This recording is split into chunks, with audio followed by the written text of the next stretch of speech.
আসসালামু আলাইকুম বন্ধুরা, আজকে আমার জীবনে প্রথম একটা ব্লগ নিয়ে আসলাম, যেটা হচ্ছে ভূতের বাড়ি নিয়ে। ঠিক আছে, তো ভূতের বাড়িটি দেখতে হলে আমার সাথে থাকতে হবে আপনাদেরকে। তো চলেন আপনাদেরকে দেখাবো ভূতের বাড়ি, আমার সাথে থাকেন। এটাই সেই ভূতের বাংলো, যেখানে রাত করে আসলে, ঠিক আছে, রাত্রি আসলে অনেক অনেক ধরনের জিনিস এখানে দেখা যায়। তো গাইস, আপনাদের যদি একটু ভালো করে দেখাই এই বাড়িটা, ঠিক আছে, এই যে বিল, ঠিক আছে, এটা একটা চড়া বলা যায়। চড়ার মাঝখানে এই বাড়িটা, ঠিক আছে।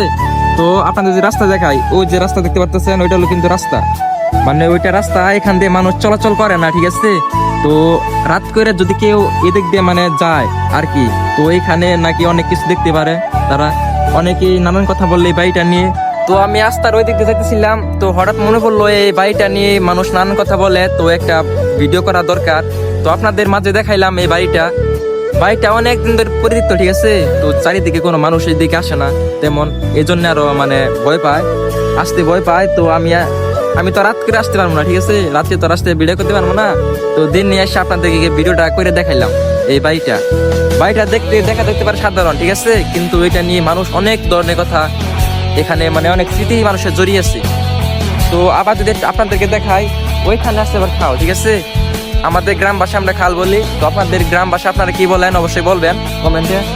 তো ওই খাল, ঠিক আছে, দেখেন জায়গাটা কেমন নীরব, একদম নীরব।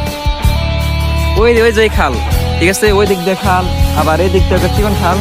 এই খালের উপরে যে উপরেই বাড়িটা দিনে অতটা ভয়ঙ্কর লাগে না, ঠিক আছে, কিন্তু রাত হলে দেখা যায় কতটা ভয়ঙ্কর একটা জায়গা। তো এই রাস্তা দিয়ে মানুষ যাইতে ভয় পায়, অনেক সময় দেখা যায় মানুষ এদিক দিয়ে যায়, এখানে অনেক কিছু দেখতে পারে। আর গাইস, এটা কিন্তু হচ্ছে 100 বছরের পুরনো বাড়ি, ঠিক আছে। তো আপনাদের ভিতরে যাই দেখাই, ঠিক আছে, দেখেন ভিতরে দেখেন কি অবস্থা হয়ে গেছে। তো দেখেন ইটের ইগুলা ভাঙ্গে কি হয়েছে, দেখলেই বোঝা যায়। দেখেন কত বছর আগেকার বাড়ি এটা, ঠিক আছে। তো এটার বয়স হচ্ছে 100 বছর। তো এখানে কেউ আসে না এখন, আর কেউ আসে না তেমন। গাইস, আজকে এই ছিল আমার ভূতের বাড়ি নিয়ে ব্লগ ভিডিও, ঠিক আছে। তো ভিডিওটা সবার কাছে ভালো লাগলে অবশ্যই আপনাদের কাছে একটা রিকোয়েস্ট, আমার চ্যানেলটা সবাই সাবস্ক্রাইব করে পাশে থাকবেন। আর ভিডিওটি ভালো লাগলে অবশ্যই একটা লাইক দিবেন। গাইস, আপনাদের ভালোবাসা না পেলে কিন্তু আমি কখনো বড় কিছু করতে পারবো না, ঠিক আছে। তো আমাকে সবাই একটু সাপোর্ট করবেন। তো সবাই ভালো থাকবেন, আল্লাহ হাফেজ।